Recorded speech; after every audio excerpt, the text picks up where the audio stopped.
Call आ रही, मैंने कहा आज ही फिर कुछ कहेंगी। फिर भी मैंने अल्लाह अल्लाह करके ये कॉल उठाई, मैंने सलाम किया, बोली तुम्हारी अम्मी ने क्या इंतजाम किया है गोल्ड का। मैंने कहा गोल्ड 1 साल तक तुम लेने को मना ही कर रहे हैं, अभी अम्मी मना भी करेंगे लेने को।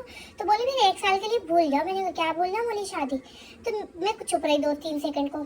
बोली मैंने सुना था तुम्हारे बहुत रिश्ते आ रहे हैं, तो अपनी अम्मी से कहो ना कहीं और तुम्हारी बात चला लें। मैंने कहा क्यों चला लें, आधी बात हमारी यहाँ तक चल गई है, मेरी अम्मी का खर्चा उठ गया, बहुत पैसे लग गए, अब हम मेरी अम्मी कहीं और बात क्यों करें। तो बोली नहीं तुम्हें तो बहुत चौड़े में कहती हूँ। मैंने कहा वो तो मेरी गुन्ने से बात होती है। बोली एक तो हमारे लड़के का नाम मत बिगाड़ा करो, हमें अच्छा नहीं लगता, हमने उसका जो नाम रखा है तुम उसका नाम बिगाड़ के उसके मायने खराब कर रही हो और उस पर बुरा असर पड़ रही है, इसीलिए हमारी बातें नहीं सुनता, इसलिए हमारे कहने में नहीं, पहले हमारी बात सुनता था। बोली एक तो तुम इतनी मोटी हो रही हो, जहाँ तुम्हारे कपड़े लेने जाए, जहाँ तुम्हारा जेवर की बात करने जाए, वहाँ 2-2 3-3 इंच बढ़ाने में भी इतना पैसा लग जाता है। तुम्हारी गर्दन मोटी है तो सेट भी बड़ा, अब उसमें जितना बड़ा सेट उतना बड़ा गोल्ड है। मैं सुनती रही, मैंने कहा बोलती रहो, होना तो वही है जो मैं वो गुनना चाहेंगे।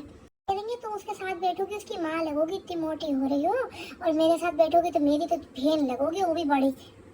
हम तो पतली दुबली लीन लड़की चाह रहे थे, हमारे बेटे ने तुम्हारी जान को लोन ले लिया। मैंने सुन लिया सब कुछ, मैं सुनती रही, आखिर में मैंने मुनक्का दिया। मैंने कहा अगर आपको इतनी परेशानी हो रही है मेरी और उसकी शादी से, तो आप शादी में शामिल मत होना।